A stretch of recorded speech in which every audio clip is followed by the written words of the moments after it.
Assalamualaikum warahmatullahi wabarakatuh.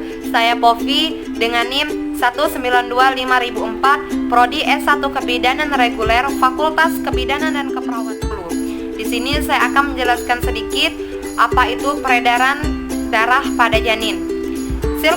Sirkulasi darah janin dalam rahim tidak sama dengan sirkulasi darah pada bayi dan anak. Dalam rahim, paru-paru tidak berfungsi sebagai alat pernafasan. Pertukaran gas dilakukan oleh plasenta. Pembentukan pembuluh darah dan sel darah dimulai minggu ketiga dan bertujuan menyuplai embrio dengan oksigen dan nutrien dari ibu. Darah mengalir dari plasenta ke janin melalui vena umbilikalis yang terdapat dalam tali pusat jumlah darah yang mengalir melalui tali pusat sekitar 125 mili per menit atau sekitar 500 mili per menit. Melalui vena umbilikalis ini dan ductus venosus, darah mengalir ke dalam vena cava inferior, bercampur darah yang kembali dari bagian bawah tubuh, masuk atrium kanan di mana aliran darah dan vena cava inferior lewat melalui foramen oval ke atrium kiri, kemudian ke ventrikul kiri melalui arcus aorta, darah dialirkan ke seluruh tubuh. Darah yang mengandung karbon dioksida dari tubuh bagian atas memasuki ventrikel kanan melalui vena cava superior, kemudian melalui arteri pulmonalis besar meninggalkan ventrikel kanan menuju aorta, melewati ductus arteriosus, darah ini kembali ke plasenta melalui aorta, arteri ilaka interna dan arteri umbilikalis untuk mengadakan pertukaran gas selanjutnya. Foramen oval dan ductus arteriosus berfungsi sebagai saluran atau jalan pintas yang memungkinkan sebagian besar dari cardiac output yang sudah terkombinasi kembali ke plasenta tanpa melalui paru-paru.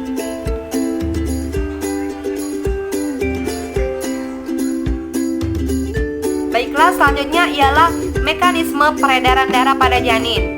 Darah janin didapat dari ibu dan dialirkan dari ibu ke janin melalui plasenta untuk kemudian diteruskan ke seluruh tubuh janin melalui vena yang terdapat di umbilikus.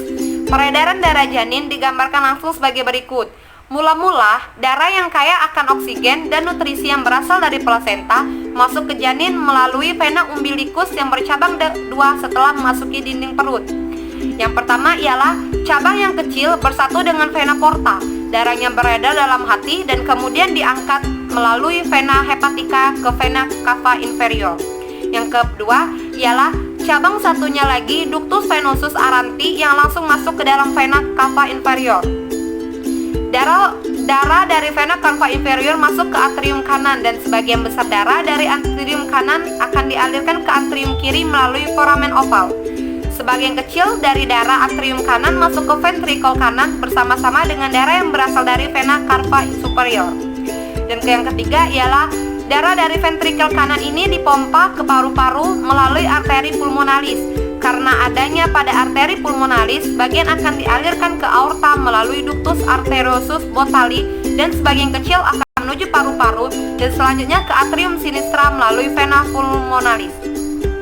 Sementara itu, darah yang terdapat pada atrium kiri kemudian dialurkan ke ventrikel kiri dan diteruskan ke seluruh tubuh melalui aorta guna memberikan oksigen dan nutrisi bagi tubuh bawah.